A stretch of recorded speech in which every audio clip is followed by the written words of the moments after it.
Sir Ghaati అంటే నాలాంటి వాళ్ళకి తెలుసు కానీ, మనకి సాధారణంగా ఉండేటువంటి ప్రజలకి ఏంటి ఘాటి ఏంటి? ఘాట్ అంటే రోడ్లు మరేంటిది అని అనుకుంటున్నారు. ఘాట్‌లో ఉండే వాళ్ళని ఘాటీస్ అంటారండి. ఓహోహో! మనం ఘాట్ అంటే ఏంటి? ఒక కొండ దారి లేకపోతే కొండ పల్లం అన్నమాట అది. హుహు. సాంస్క్రిట్ వర్డ్ గట్ట, కన్నడలో కూడా గట్ట అంటారు. తెలుగులో గట్టు అంటాం అన్నమాట. అచ్చచ్చా! సో, ఆంధ్ర, ఒరిస్సా బోర్డర్‌లో జరిగే కథ. అక్కడ హుహు. తూర్పు కనుమల్లో ఆంధ్ర, ఒరిస్సా బోర్డర్ తూర్పు కనుమల్లో ఘాటీలు అనేవాళ్ళుంటారు. అవును. మనం హ్మ్. మరి హ్మ్. ఏమైంది? 100-150 కేజీలు అంటే 10 మంది కలిస్తే ఒక టన్ను సరుకుని తరలిస్తారు. కొండల నుంచి దింపేస్తారన్నమాట. అబ్బా! సో, ఈ కథ నాకు చింతకింది శ్రీనివాసరావు గారు ఈ ఐడియా చెప్పారన్నమాట బేసికల్‌గా ఇలా అని. హ్మ్. సో, అక్కడ ఒక చాలా ఎక్స్ట్రార్డినరీ క్యారెక్టర్స్ దొరికినాయి. శీలావతి కావచ్చు, దేశరాజు కావచ్చు, కుందుల నాయుడు, కాష్టాల నాయుడు, విశ్వదీప్ గారు.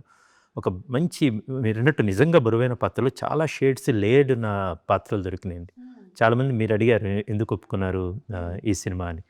క్రిష్ అని కాదండి. ఆయనైనా గూడా అనమాట. I went with a story. ఆ కథ ఆయన్ని కన్విన్స్ చేసింది. ఆ కరెక్ట్. క్యారెక్టర్ ఆయన్ని ఎక్సైట్ చేసింది. హ్మ్. ఈ హ్మ్. సినిమా చేయొచ్చు అని, ఈ సినిమా చేయాలి అననమాట.